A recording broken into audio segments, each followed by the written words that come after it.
Potstirrer podcast, where politics, religion, and history collide, and it's not always polite.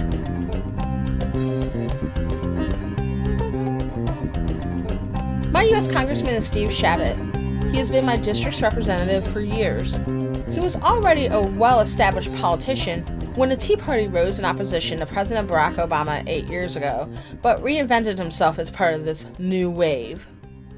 I met him once, well over a decade ago, at a local festival. He was fine enough, as much as a career politician can be. I was with a friend of mine at the time from church who totally admired him because of his stance against abortion. I had no strong feelings about Chabot either way, didn't agree with him on everything political, there's hardly anyone that I do, but he was okay. But then a couple of things happened. In 2006, Chabot ran against John Cranley, now the mayor of Cincinnati, to defend his congressional seat. Chabot ran a negative TV ad against Cranley, stating that he should not have supported talks between Cincinnati city government and the city's African-American leaders in the wake of the police shooting of 16-year-old Timothy Thomas and the resulting 2001 Cincinnati riots, framing it as Cranley supporting fringe elements and rioters. Funny thing is, these talks and the resulting community policing are now considered a model to follow for other cities with racial tensions involving police. In 2011, Chabot conducted town halls in Cincinnati's western suburbs fighting against Section 8 housing.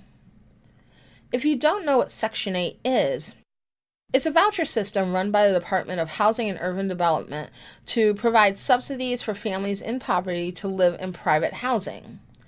This is in lieu of the publicly owned projects of yesteryear that would concentrate poor people into densely populated urban locations. The idea is that those who are poor would no longer be segregated in one place and would have better opportunities to break the cycle of poverty. But in practice, housing that accepts Section 8 vouchers tends to be segregated in urban centers. The Cincinnati Metropolitan Housing Authority was pushing for increased Section 8 availability in the suburbs in response to alleviate this segregated nature of the program. Then Chabot went on a campaign of fear and took it to these conservative suburban communities, stating that Section 8 would bring crime and drugs to their neighborhoods, rather than presenting it as an opportunity for Cincinnatians in poverty to have a better chance to escape their situations and realize the American dream. These events made me lose respect for Steve Chabot. So given Chabot's background, I was not surprised that he was one of the 217 Republicans that voted for the American Health Care Act, the AHCA, otherwise known as Trumpcare. And I shouldn't be surprised that he is also one of the many Republicans that have not bothered to show their face in the communities in which they serve since. Where is Steve? I am your host, Jaye Pool. For most of President Obama's time in office, Republicans in Congress worked to do everything possible to make sure the Affordable Care Act failed. They labeled it Obamacare and got funding that would compensate insurers. This is why some families saw rate hikes and insurance companies are pulling out of the exchanges. Don't let them tell you otherwise. On a state level, many states with Republican leadership refused Medicaid expansion, which further limited the positive scope of the ACA. Yet despite this, at least 17 million more people gained insurance due to the ACA. Last episode's Did You Know segment focused on the new effort to pass the Trumpcare bill, the one that now includes the MacArthur Amendment with some of the more conservative provisions regarding pre-existing conditions and community ratings waivers. I get more into that in episode 3, so feel free to check that out if you haven't already. This bill also includes provisions stripping an estimated $880 billion of Medicaid funding and sending it into the pockets of the wealthy, and a provision allowing seniors to be charged up to 5 times as much for health care. Trumpcare is not a health care bill, really. It's replacing the AHCA with a tax cut for the super rich. On Thursday, May 4th, the U.S. House of Representatives, which is overwhelmingly Republican, passed the amended Trumpcare bill 217 to 213, which was a pretty narrow margin. The 217 that voted for it were all Republicans. Many had admitted that they had not actually read the bill they passed. I read the bill. I think you should too. I posted a link to it on the Potstirrer podcast Facebook page. The Congressional Budget Office, or CBO, scored the iteration of the bill that failed to come to a vote in March and estimated that 24 million Americans would lose their coverage under that version of Trumpcare. But the new version, the one that was just passed by the House, has not yet been scored by the CBO. That score is due to come out the week of May 22nd. But the House could not wait the few weeks for the CBO score to be released. Instead of waiting to find out the estimated budgetary and human impact of the bill they were considering, they rushed it through the House and passed it anyway. We pay the salaries of our representatives, and they do not bother to do what they are paid to do. The Republicans did this, rushed through a bill, sight unseen, and costs unseen, because they wanted to give Donald Trump a win. They were voted in to represent you and put America first. Instead, they represent lobbyists and put Donald Trump first. After putting millions of Americans' health care on the chopping block, these people who represent you and represent me got on a shuttle and celebrated at the White House. They celebrated millions of people losing their health care. They celebrated people who may no longer be able to afford coverage because they had the audacity to get cancer and need chemotherapy, or to get raped and have to be put on antiretrovirals to prevent HIV, or to get pregnant and need prenatal care for the unborn. Make no mistake, this is what they celebrated. And thanks to the leadership of President Donald Trump, welcome to the beginning of the end of Obamacare.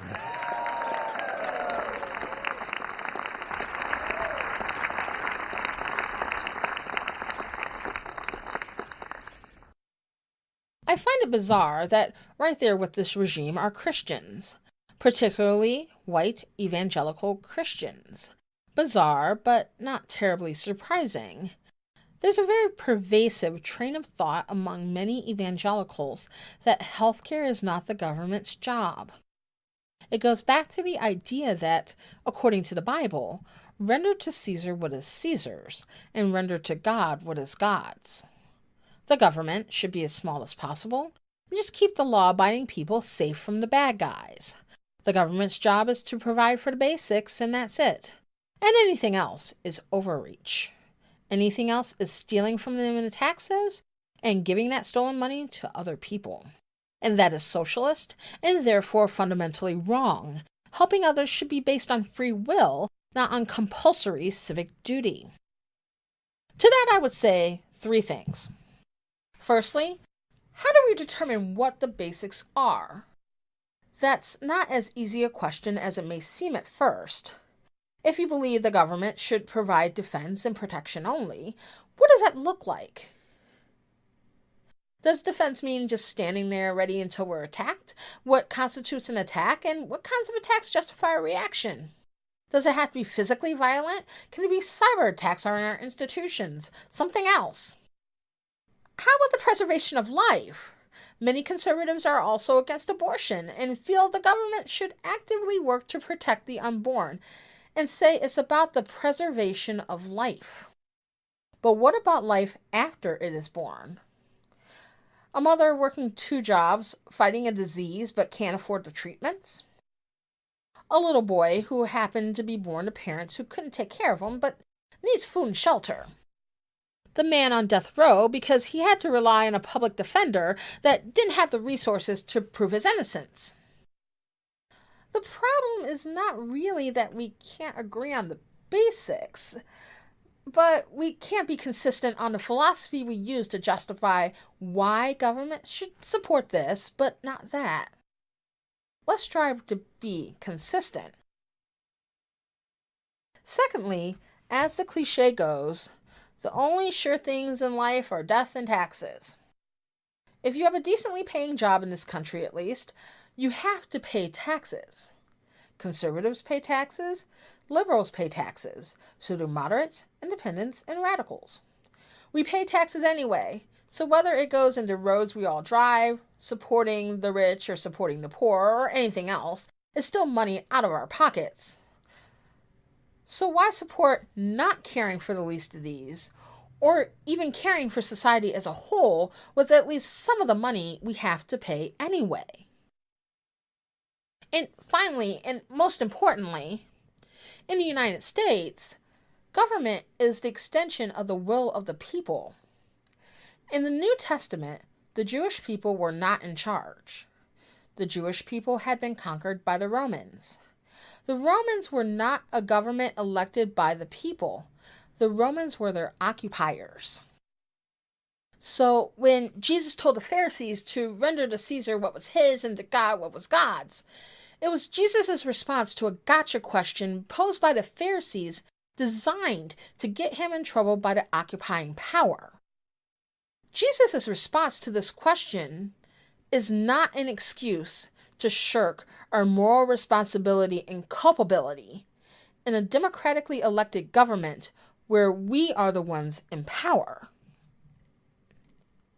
So what we support matters. Should we give freely? Sure. Should we be charitable? Of course. But it is disingenuous to support the poor, the sick, the people in need, losing health care because, well, I want to support the church doing it instead. Well, let's be for real. Most of you who say this don't have to worry about depending on the church if you get sick. Fundraisers, offerings, GoFundMes, and faith healings are great, but are a patchwork substitute for a comprehensive way to guarantee that everyone can have preventive care so they are less likely to get sick, and everyone can get needed care if they do get sick, regardless of how much money they make, who their employer is, what job they have, and how long they have it, or where they are in their life's journey.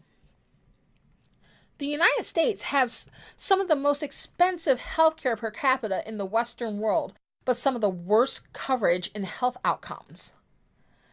These other countries have nationalized healthcare systems, and while they have their issues as well, to be sure, none of these countries are pushing to adopt our system. Not a one. That should tell us something. There is a better way of doing this staring us right in the face. It's not complicated, but we don't want to do it. This is a life issue. A life issue that affects everyone from the unborn to the very old. What is more important than life that we cannot support doing the right thing? Potstirrer podcast will be back after this.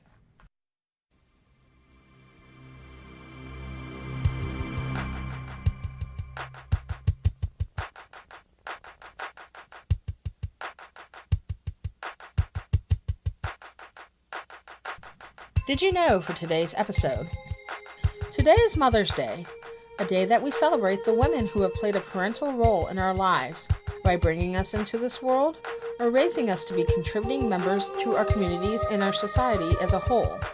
But did you know that in the United States, the mortality rate of women who give birth has risen since the year 2000 and is the highest in the West?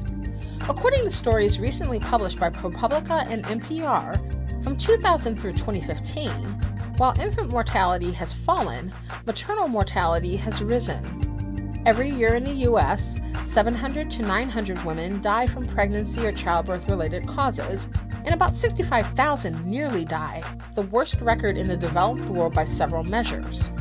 Maternal mortality is significantly more common among African Americans, low-income women, and in rural areas, but pregnancy and childbirth complications kill women of all races and ethnicities and of all education and income levels.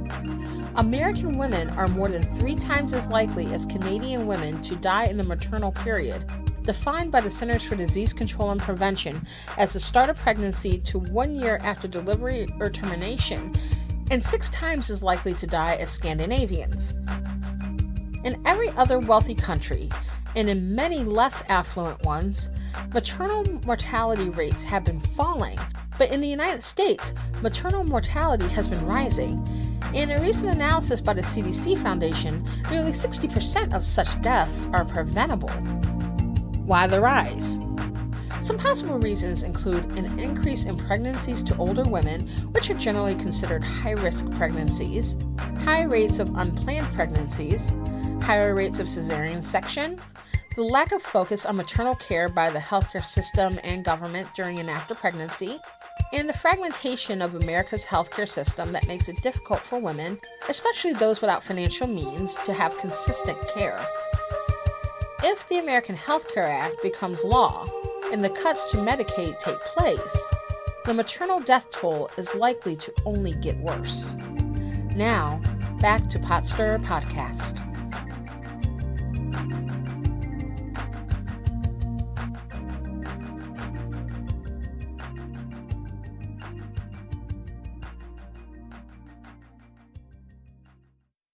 So the Republicans who voted yes on Trumpcare celebrated, but most could not bear to face their own constituents.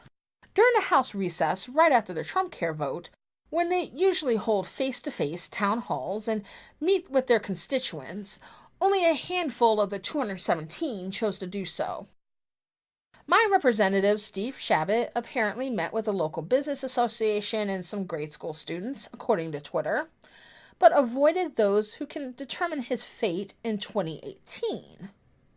Shabbat and most of the other Republicans who voted to strip Americans of their access to health care behaved, in the words of C.S. Lewis, like men without chests. We elected cowards who refused to take responsibility for selling out the American people for the approval of lobbyists and Donald Trump. In a few places, Democratic representatives in neighboring districts came to town halls with MIA Republicans to stand in for them. Republicans are behaving like cowards because they believe they are safe. Gerrymandering, the drawing of districts to maximize political dominance, is a huge reason why. Voter suppression, the use of methods like requiring IDs to vote to artificially lower the impact of groups that are seen as loyal to the opposition, are another.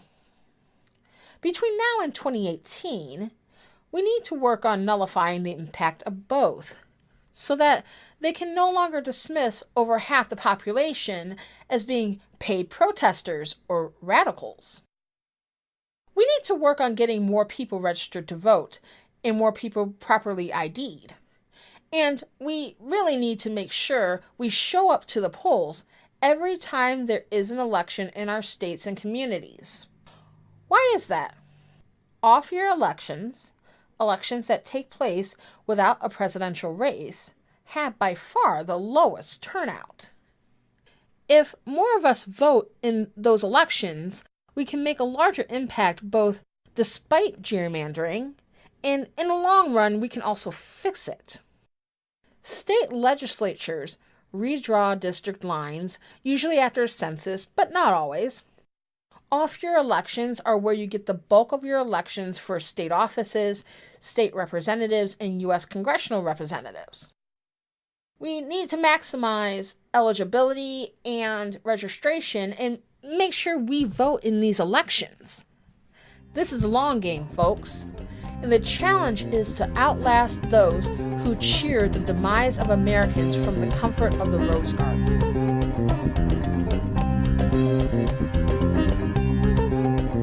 Potstirrer Podcast is on iTunes and Google Play. Subscribe, and if you enjoy the show, please leave a review. Like Potstirrer Podcast on Facebook. Follow the show on Twitter at PotstirrerCast and Instagram at Potstirrer Podcast. I'm Jaye Pool. Let's fight for America's future, because freedom is not free.